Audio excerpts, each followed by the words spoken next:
Patungkol naman sa sinasabing masamang damo, madaling mamatay, BBM, sa aking pagkakaalam ay nabanggit niya si dating Pangulong Duterte, kinukwento niya about this. So, tama naman na masamang damo ang pagkakadescribe niya sa kanyang ama. Dahil, sino ba ang umamin na siya ay pumapatay? Sino rin ba ang umamin na siya ay nagnanakaw ng pondo ng bayan? Sino rin ba ang umamin at tingin po natin ito ay nasa lahi na nila? Sino ba ang umamin na may assassin? Sino ba ang gumagamit ng marijuana habang siya ay presidente na? Yan naman ay inamin lahat ng kanyang ama. So maybe tama ang pangulo, tama ang vice presidente sa pagkakadescribe sa kanyang ama na masamang damo. Pero yung tungkol sa matagal mamatay, ang pangulo naman nung siya ay nagkasakit at mukhang maraming humihiling na siya ay mawala na dahil maraming gusto na siya ay mawala sa pwesto. Anong sabi ng pangulo? Huwag naman kayong masyadong excited. Diba? Yung mga nagmamadali lang siguro na makapwesto, yan ang humihiling na mawala ang Pangulo. Pero ang sabi ng Pangulo, huwag kayong excited. Marami pang maaaring involved sa anomalya, maaari pang maraming korupsyon na naganap. Nandiyan na nga yung binabanggit ni dating Congressman Andaya na 2018 pa lang ay mayroon ng issue tungkol sa flood control projects at mayroon na ring issue tungkol sa ghost projects ng 2020. Ito ay mukhang hindi pa naiimbestigahan at mukhang hindi pa nahihiya ang dapat na mahiya dito. Sino po ba ang binabanggit ni Congressman Andaya na hindi naimbestigahan at hindi mga napanagot? Taong 2018, taong 2020, sino ba ang napanagot? Sa panahon lang po ni Pangulong Marcos Jr., nagkaroon ng malalimang pag-iimbestiga patungkol dito. 2 weeks before the start of the impeachment trial, naglabas po si Vice President Sara Duterte ng accomplishment report na doon po nakadetalye yung mga nagawa ng kanyang opisina for the past year. Ano po ang komento po nung palace po doon sa mga kanyang accomplishments? Okay. Noted. Part po nun sa kanyang accomplishment report, sinabi po niya na mas nahihirapan siya na maglingkod sa sambayan ng Pilipino dahil sa mga baseless criticisms at mga systematic attacks laban po sa kanya. Siguro talagang challenging sa kanya ang mga ganitong klaseng report kasi ang pagre-report sa taong bayan hindi naman nakukuha sa numero lamang. Tandaan natin, ang kanyang mga pagre-report, pinupuna na noon pa ng COA, ng Commission on Audit, katulad nitong 3.4 million pesos patungkol sa magnegosyo Taday. Okay? Ito yung patungkol sa 4,400 plus entrepreneurs supported. Pinuna ito ng COA at sinasabi na ito ay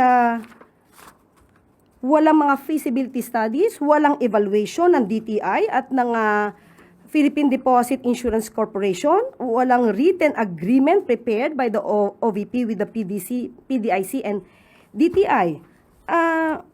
Mga bagay na dapat na isinasagawa, otherwise, ikaw talaga ay mapa-flag ng COA.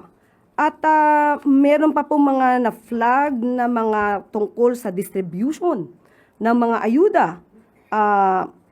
Kulang-kulang ang listahan ng mga rice beneficiaries, walang mga situational reports or mission orders na magsusupport sa pamamimigay ng mga ayuda. So, tingin natin hindi po natatapos ang pagre-report sa numero lamang na nakikita natin ngayon, kundi dapat ito ay mabigyan ng basihan kung totoo bang ito ay naipamigay dahil marami na pong naibalita noon na may mga ghost students, ghost vouchers, ghost school materials, ghost food packs. So, sabi nga natin, dapat makumpleto ang report, hindi lamang sa numero. Kaya it would be very challenging for the Vice President.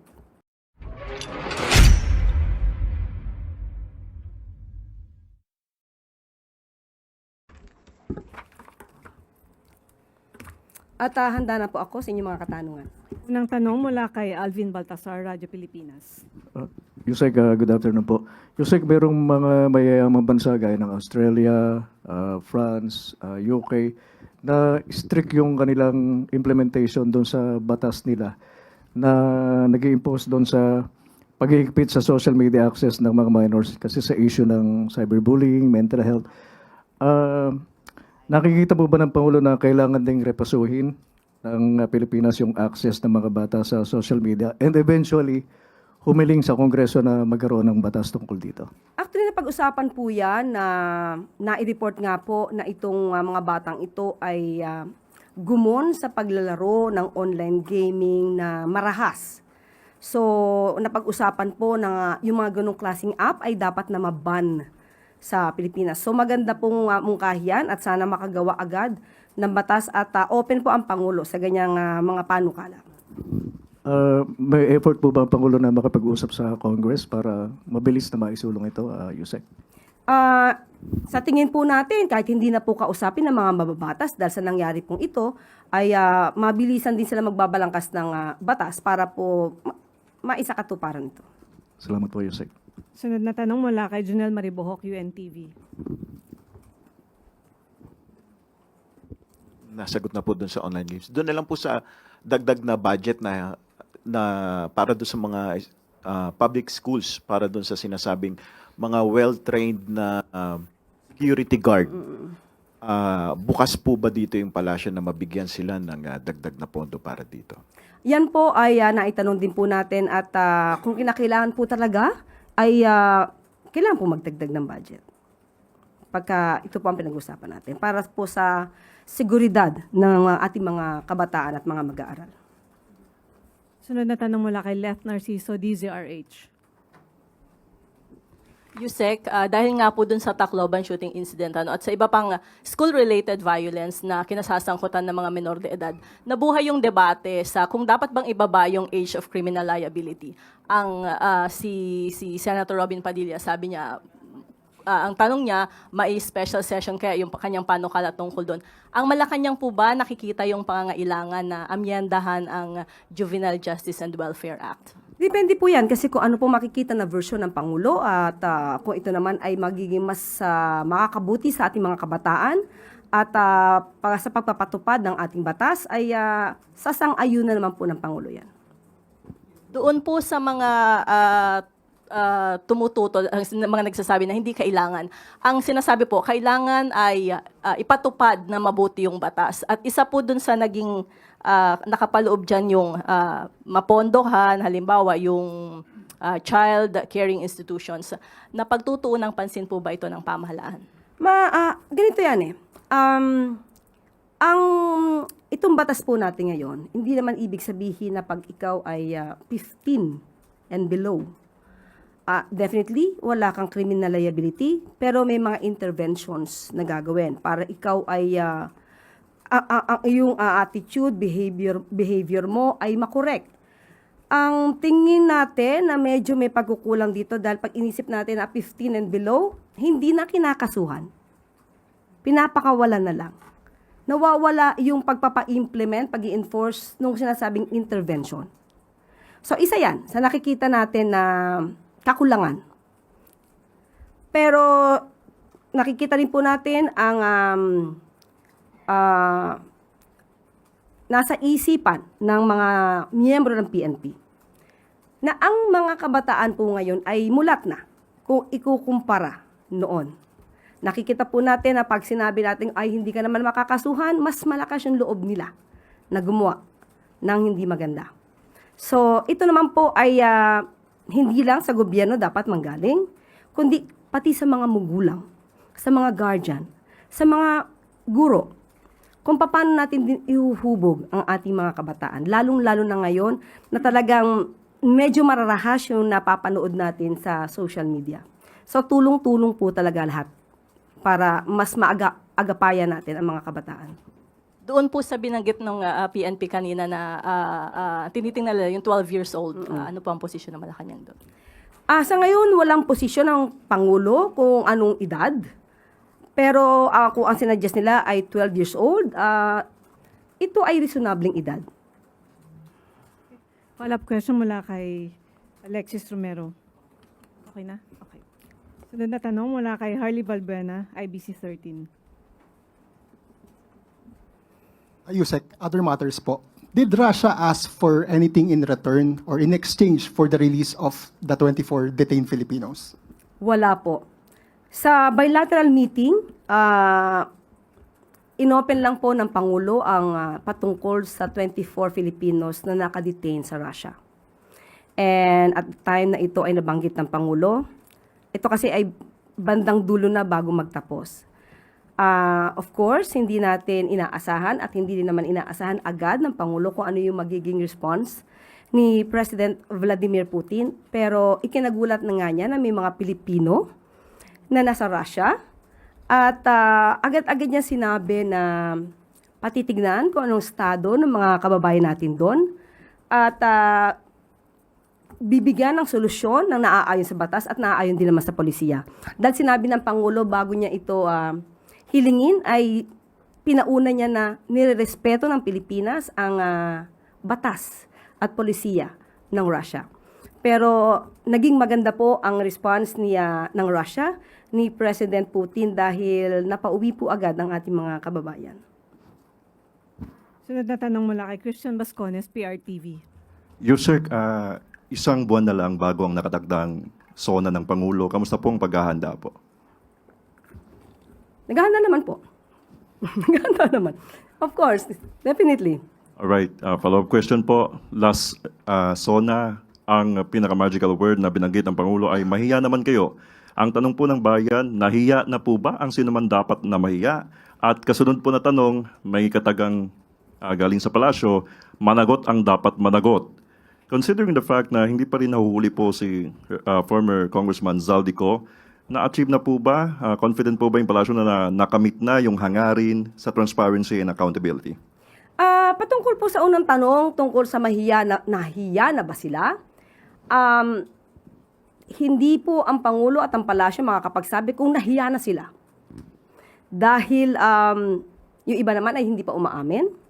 Pero sa tingin natin, yung mga umamin at nagsoli na ng mga milyon na pera, tingin natin ay nahiya na sila. Pero ang managot ay dapat na managot. Of course, nandyan pa rin po, absolutely. Yan ang nais ng Pangulo. Managot ang dapat na managot. Pero hindi man nahuhuli, tama po ba? Ano yung sabi niyo? Si Zaldico, di man pa nahuhuli si Zaldico. Hindi po umiikot ang flood control mess or investigation kay Zaldico lamang. Marami pang maaaring involved sa anomalya, maaari pang maraming korupsyon na naganap. Nandiyan na nga yung binabanggit ni dating Congressman Andaya na 2018 pa lang ay mayroon ng issue tungkol sa flood control projects at mayroon na ring issue tungkol sa ghost projects ng 2020. Ito ay mukhang hindi pa naiimbestigahan at mukhang hindi pa nahihiya ang dapat na mahiya dito.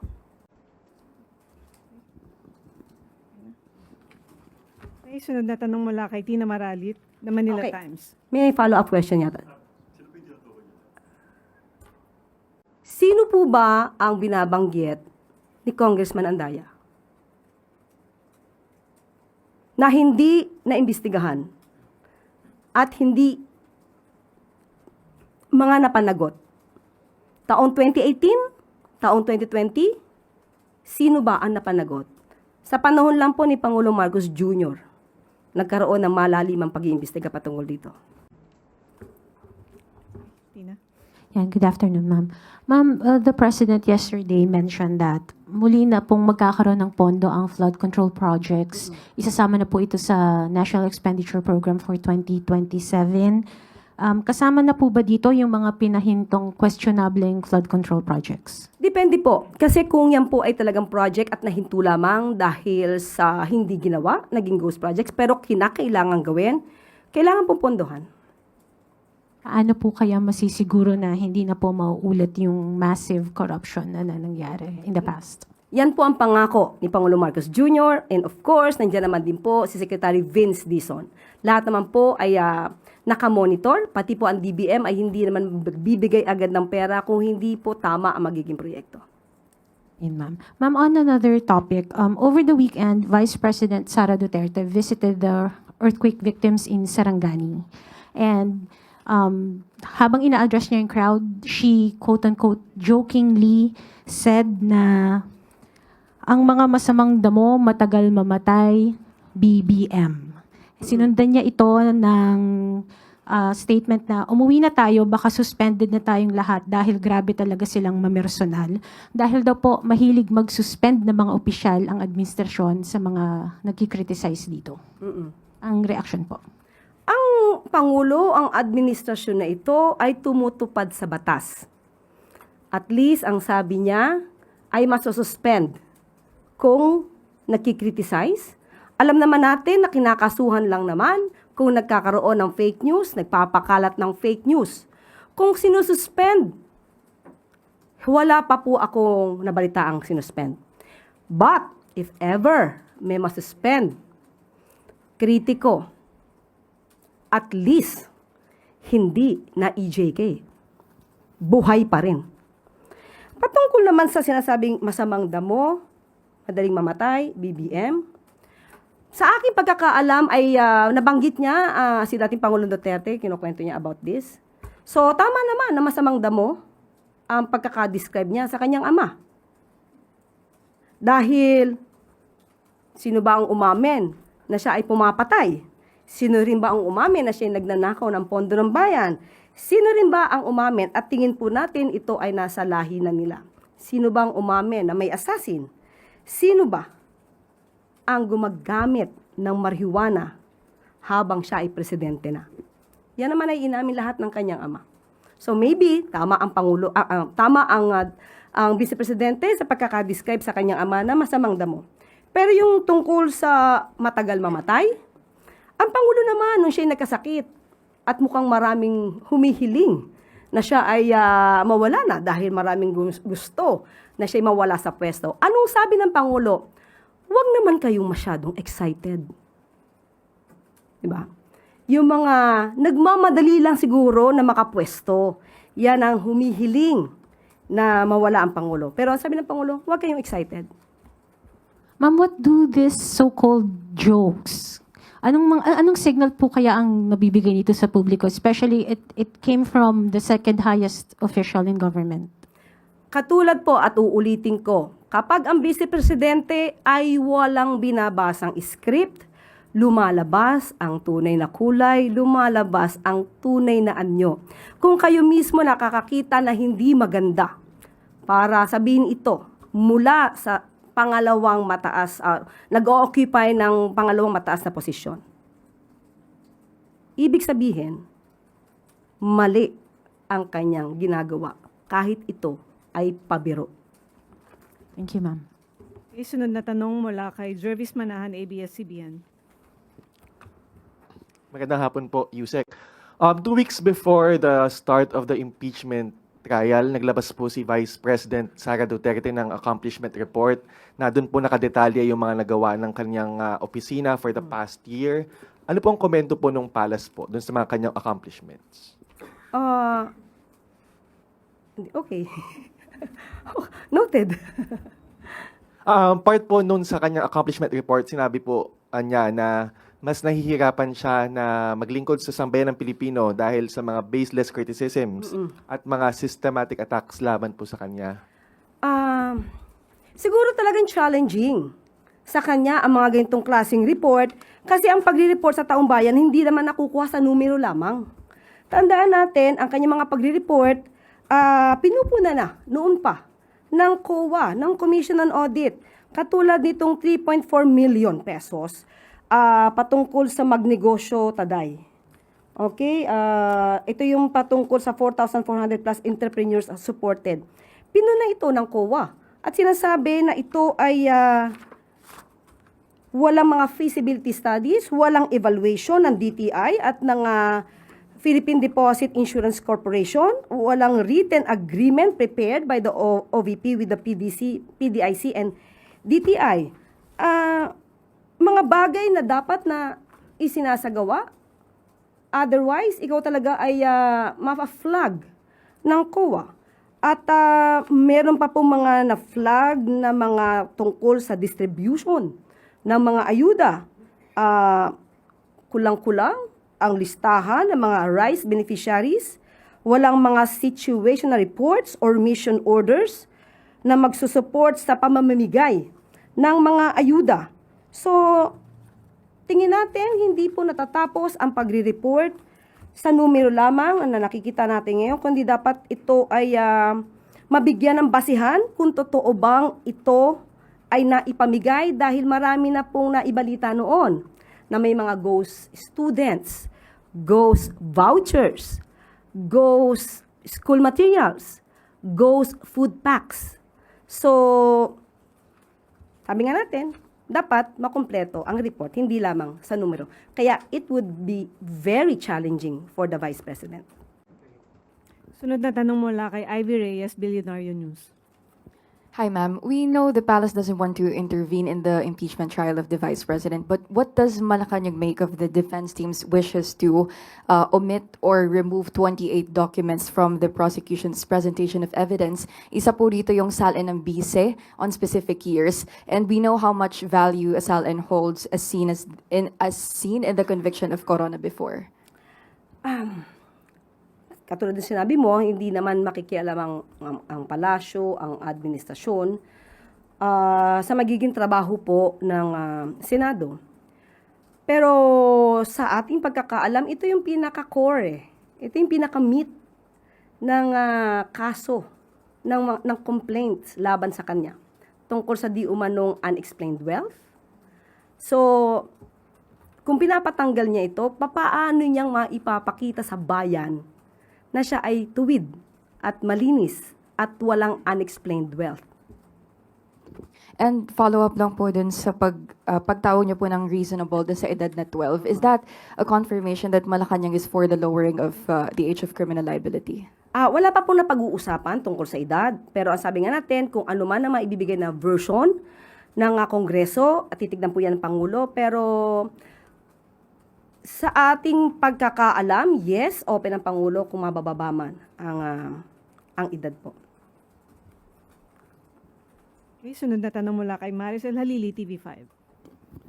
Good afternoon, Yusek. Yusek, going back to the Tacloban incident, the Vice President released a statement about the incident, and I quote, "This tragedy also exposes the failure of the government to recognize the importance of intelligence gathering and identifying threats before lives are lost. We cannot continue reacting only after another child is hurt or killed." Eto pa po, sabi niya rin, "The continuing loss of young lives should serve as a wake-up call to this administration. The government must act now to make our schools safer and to better protect our learners." Your comment on that, ma'am? Ibig sabihin, estudyante dapat minomonitor para sa intelligence gathering. Hindi sila mga terorista. Sila ay mga estudyanteng mukhang di umanong gumunlang sa online gaming na marahas. At kung yan ang sinasabi niya na dapat na minomonitor through an intelligence gathering, bakit kaya noong 2019 sa Masili National High School, Calamba, Laguna, ay nagkaroon din ng barilan sa loob ng classroom? Isang 15-year-old, grade 7 student ang involved. This is 2019. It occurred 2019. Bakit hindi ito kaya nakita sa intelligence report ng kanyang ama? At ito, meron pa rin po, ito, terorista, di umano, ang nagsagawa. September 2016, Philippines bomb, Davao attack, blame on Abu Sayyaf. Bakit hindi niya kaya tinuruan ang kanyang ama para marisulba or ma-counter ito agad? Okay? Meron pa pong isa. November 29, 2016, 9 injured in bomb blast targeting Duterte's security team. Magaling naman po yata siya magpuna. Pero walang solusyon na naibibigay. Sana magbigay siya ng solusyon. At ito pa po. 2019, Duterte Honors Cup killed in school explosion. Hindi po ba dapat kung napakagaling niya magbigay ng suggestion, dapat ay tinuruan niya ang kanyang ama para ito ay na-prevent. May mga pagkakataon po na hindi maiiwasan ng mga ganitong sitwasyon, especially sa pangyayaring ito, mga estudyante, mga minor de edad, hindi terorista. At sa susunod sana, bago magbigay ng pamimintas at paninira ang Vice Presidente, itanong niyo sa kanya ano ang kanyang suhestyon. Okay, last question mula kay Samuel Medanilla, Business Mirror. Good afternoon, ma'am. Mag-ias lang po namin if President Marcos will still request for a supplemental budget from Congress and push for the passage ng uplift bill after DOF said it is eyeing to borrow $1.5 billion from ATB. Okay, sa ngayon po, ito lang po ang aking maibibigay sa iyo, Sam, patungkol sa supplemental budget. According to DBM, the additional 3 billion for the Department of Migrant Workers to support repatriation and reintegration efforts was sourced from available funds or other savings generated through the implementation of NBC number 602 and NBC number 603 consistent with existing budgeting, accounting, and public financial management rules. At sa kasalukuyan po ay tinatanong ko yung patungkol sa paghingi ng loan sa ADB at hinintay ko pa lang po ang sagot ni Secretary Go. So most probably bukas ko po maibibigay sa iyo, Sir Sam. Follow-up na lang po. Pero dun kay President Marcos po, hindi po niya ipupush dun sa mga Congress yung supplemental budget po. Sa ngayon po ay inaaral to ng DBM. Ang huli kong pakikipag-usap sa DBM ay inaaral pa po ito kung kinakailangan.